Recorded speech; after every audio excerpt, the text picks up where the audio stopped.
radio that makes you happy.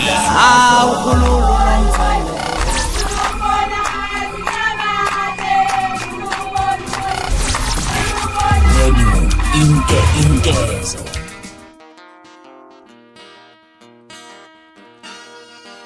Usazwayo wezokungcebeleka uZodwa abantu usanda ukuphothula ukuthwasa uchitha imbiko esisabalele enkundleni zokuxhumana ekhasini lika-Facebook osibiza ngoZodwa abantu othe ube nesibonakaliso ngokudlula emhlabeni kuka aka bafethu.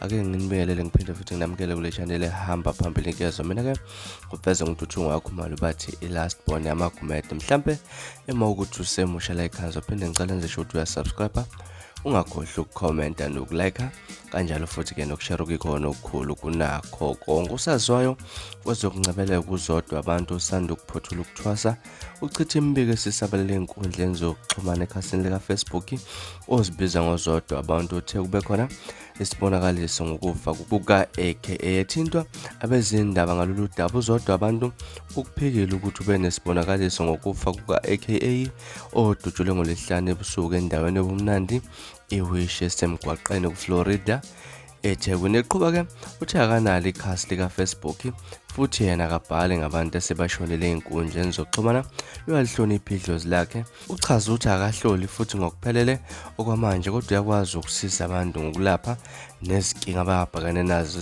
ezidinga isintu. Uchaza ukuthi akalokothi akhulume ngabantu asebashonele ey'nkundleni zokuxhumana kwalowo Facebook akanawo futhi-ke akawusebenzisi ukubeka uZodwa abantu. Eqhuba uthe aka umuntu amazi ngale komculo futhi ube ngumakhelwane wakhe, umchaze njengomuntu abethanda kakhulu abantu. Uchaza ukuthi ubuhlungu kakhulu ngokwenzekile aka ube ngumakhelwane wakhe futhi-ke ubakhonzile abantu angeke enze into efana naleyo emndenini wakhe, umuntu nje lona ozenza yena okhohlisa abantu ngenhloso yokumosha igama lakhe. Ucela abantu baye kulandela lo muntu ozenza yena ku-Facebook page kuphetha lapha noZodwa abantu. Bafethu izona ndaba esinibekela zona namhlanje kwezisenkeze. Ngizokhumbula ukuthi nathi-ke sike sabeka ngodaba olufana nalolu, kodwa-ke siyahoxisa lapha nasaxolisa nje kuyo yonke imininingwane esiyidlulisile, nesichaze futhi sigcizelele kubantu sisho ukuthi ayilona iqiniso, akuyona i-information